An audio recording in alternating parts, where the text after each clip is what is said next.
My sister ain't talked since Mama died, rancher, but she smiled when you gave her a biscuit. Mercy scrubbed the breakfast plates in water that had gone cold an hour ago. The kitchen felt too big with just her and Lily in it, like a church after the congregation goes home. Her sister sat at the wooden table, staring at nothing, her small hands folded in her lap. 3 months since Lily had said a word. 3 months since she found Mama in the barn. The government check came every month, and Mrs. Henderson from down the road brought casseroles twice a week. But people were starting to talk. Mercy heard the whispers at the grocery store, saw the looks when she walked past the diner. Folks thought there was something wrong with a 16-year-old girl raising her mute sister all alone. A truck pulled into their gravel driveway. Mercy dried her hands on her apron and moved to the window. A man in work clothes and a beaten cowboy hat climbed out an old Ford. She didn't recognize him. "Lily, go to your room." Her sister didn't move, didn't even blink. "Lily." Nothing. The man knocked on the front door. Mercy walked to the living room, past the empty armchair where Mama used to read her Bible, past the photographs on the mantel that seemed to watch her move through the house. "What do you want?" She didn't open the door. "Ma'am, my name's Tom Brennan. I'm a rancher from over near Millfield. I was hoping to talk to you about your mother. My mother's dead." "I know. I'm sorry for your loss." "Then why are you here?" "I think she might have seen something before she passed. Something important." Mercy cracked the door open, keeping the chain latched. "Seen what?" Tom took his hat off. His hair was gray at the temples, his face lined by sun and worry. "I've lost 15 head of cattle in the past month. Poison. 3 other ranchers have lost stock too. Your mother was asking questions at the feed store the week before she died. Mama didn't know anything about cattle." "No, ma'am, but she might have known about what killed them." Mercy studied his face. He looked tired, honest. "But Mama had trusted someone once, and it got her killed. My mama had an accident. That's what the sheriff's report says." "You saying it's wrong?" "I'm saying I'd like to know what your mother saw." Mercy closed the door and unlatched the chain. She opened it wider but didn't step aside. "You got 5 minutes." Tom followed her into the kitchen. Lily sat at the table like a statue, her dark hair hanging over her face. "This your sister?" "Lily. She don't talk." "Since when?" "Since Mama died." Tom nodded like he understood something about grief and children. "What did your mother see?" Mercy sat down across from Lily, keeping her eyes on Tom. She was acting strange that last week. Nervous. Kept looking out the windows like she expected someone. "She say why?"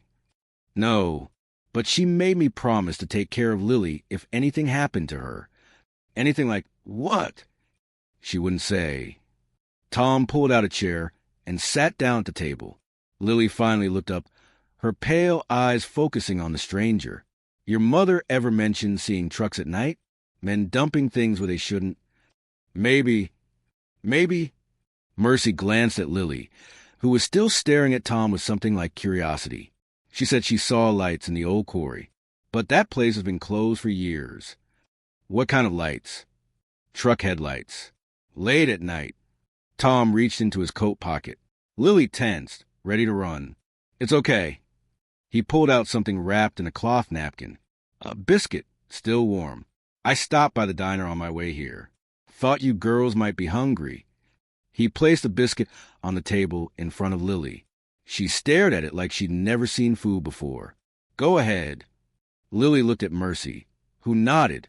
The girl reached out slowly and broke off a small piece. She put it in her mouth and chewed. And then something miraculous happened. Lily smiled. Not a big smile, not a laugh. But the corners of her mouth turned up just enough for Mercy to see. The first smile since the funeral. Mercy felt tears sting her eyes. "She likes it. My wife used to make biscuits every morning. Said they were good for whatever ailed you. Used to. She passed 2 years ago." Lily took another bite, still smiling. "Your mother saw something at that quarry, didn't she?" Mercy nodded. "She took pictures with her old camera. Hid them somewhere." "You find them?" "No, but I know she had them the night she died. What makes you so sure? Because Sheriff Brennan came looking for them the next morning. Tom's face darkened. Sheriff Brennan was here? Said he was checking on us. But he kept asking about Mama's things. Her camera. Any papers she might have left. You give him anything? Told him we didn't have nothing. But you do. Mercy looked at Lily, who was eating the biscuit slowly, savoring each bite. Maybe. Tom stood up and put his hat back on. I'd like to come back tomorrow, if that's all right. Talk some more about what your mother saw. Mercy watched Lily's face. The smile was fading, but was still there, lingering around her eyes. I guess that would be okay. Thank you, ma'am. Tom tipped his hat to Lily. You take care, little one. Lily looked up at him and nodded. Actually nodded. After Tom left, Mercy sat at the table watching her sister finish the biscuit. For the first time in 3 months, Lily looked like a child instead of a ghost. The kitchen didn't feel quite so empty anymore. Tom's truck pulled into the driveway at 8 in the morning, just like he promised. Mercy watched from the kitchen window as he climbed out, carrying a paper bag and a thermos. Lily sat at the table in the same chair as yesterday, but this time she was facing the window instead of staring at nothing. He's back. Lily nodded. Actually nodded. Mercy opened the door before Tom could knock. Morning. Morning. Brought coffee and some eggs for my chickens. He held up the bag. You don't have to keep bringing us food. I know. Tom stepped inside. Lily turned in her chair to watch him, her dark eyes following his movements. Hello there, Lily. She tilted her head slightly. A response.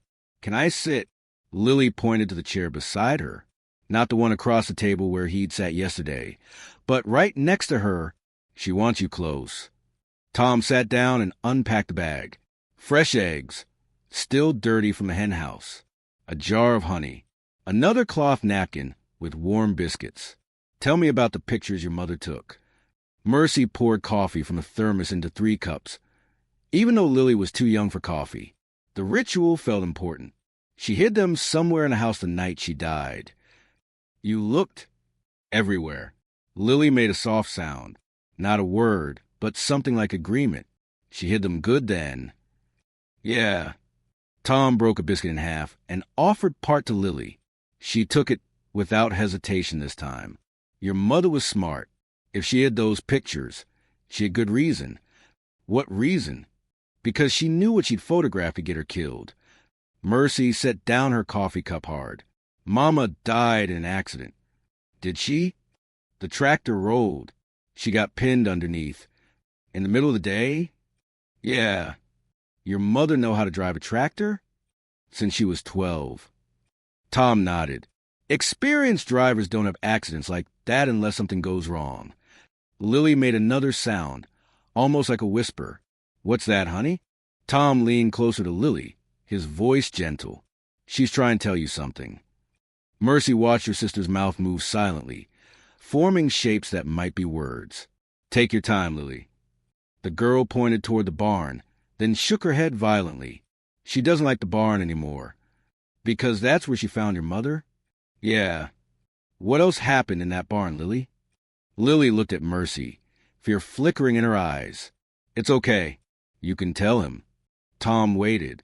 Lily pointed to herself, then to the window, then covered her eyes with her hands. She saw something. What did you see, Lily? The girl made a soft sound that might have been men. Men were here. Lily nodded. The night Mama died? Another nod. Mercy felt her stomach drop. She never told me that. She was scared. Tom's voice was steady, patient. How many men, Lily? She held up 3 fingers. 3 men.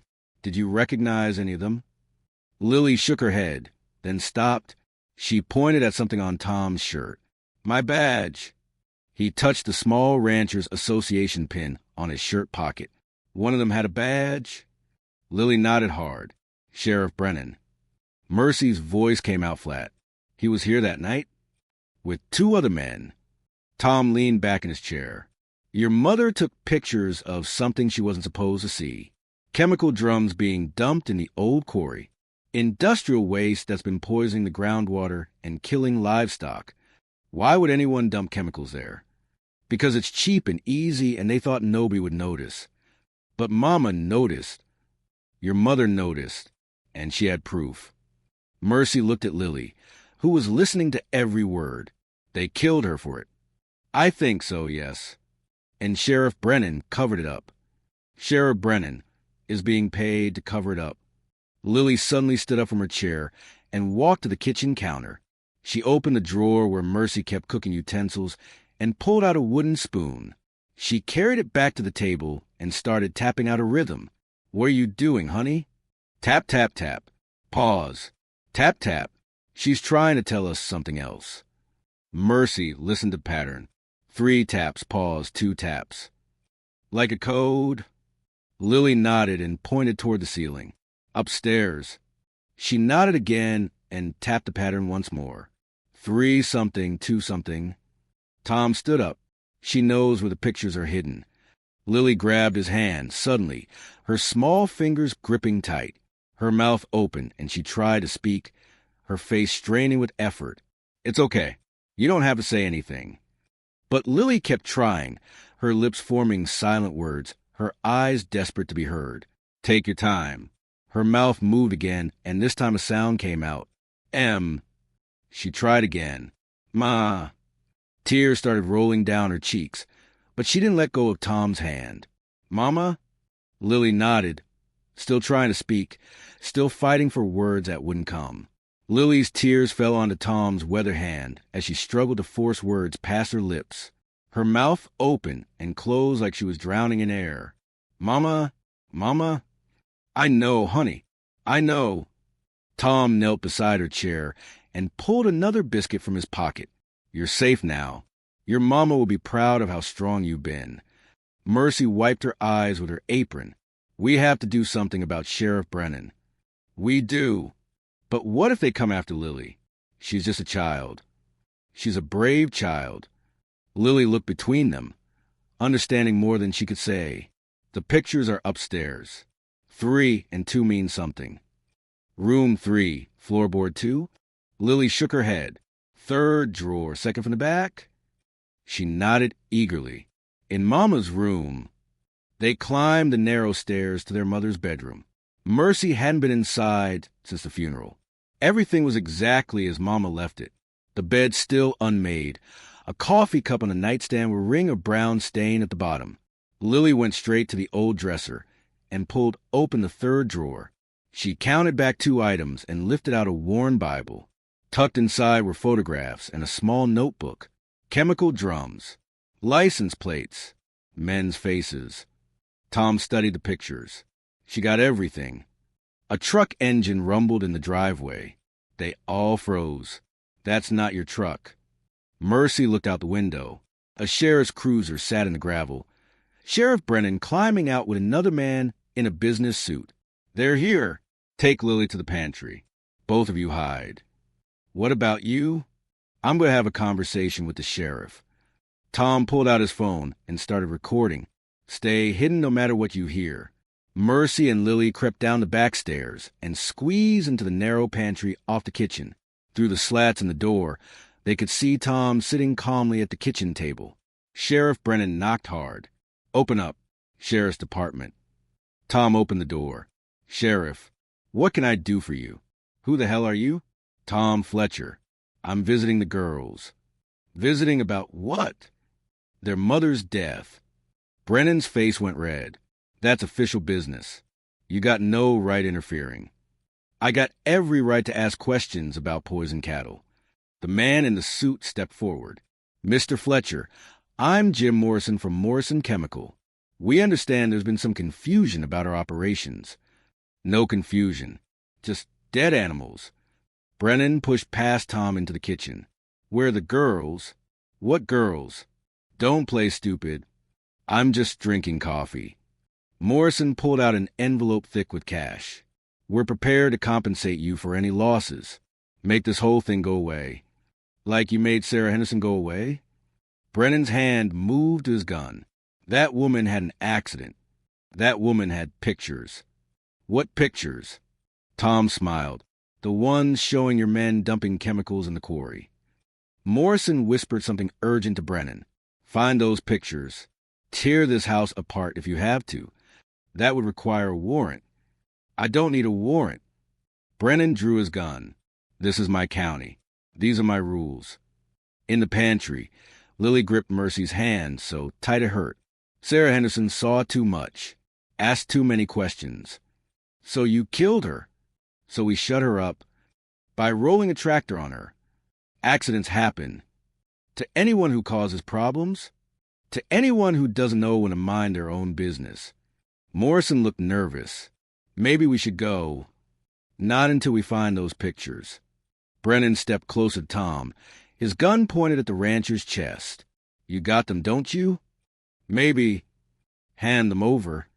Or what? Or you have an accident, too. Tom stayed calm. Like Sarah Henderson's accident. Exactly like Sarah Henderson's accident. Brennan grabbed Tom's arm.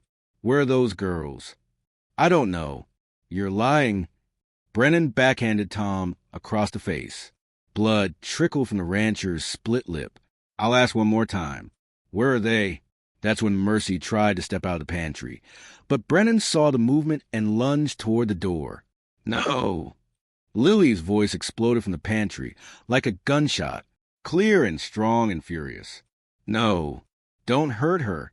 Brennan stopped dead. Well, the little girl found her voice. Lily burst from the pantry, placing herself between the sheriff and her sister. You killed my mama. Prove it. I saw you. I saw you dump the poison. I saw you come to our barn. Her words tumbled out like water through a broken dam. You made the tractor fall on her.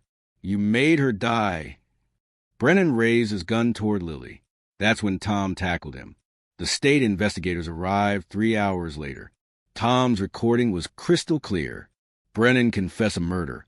Morrison admitted to illegal dumping, and Lily testified with the voice of an angel and the memory of a witness. 6 months later, they sat around the same kitchen table, making biscuits together. Tom had moved into the spare room after the trials ended. Mercy called him Dad now, and Lily chattered constantly about everything she'd been unable to say. Pass the flour, Dad. Can I crack the eggs? Remember when Mama used to sing while she cooked? Tell me. She sang hymns, old ones, about going home. Tom smiled and helped Lily measure ingredients. Maybe we're already home. Lily grinned, flour dusting her cheeks. Yeah, maybe we are. The kitchen filled with voices and laughter and the smell of fresh biscuits. Outside, the sun set over clean fields where cattle grazed safely again. Justice had been served. Voices had been found. And sometimes that was enough.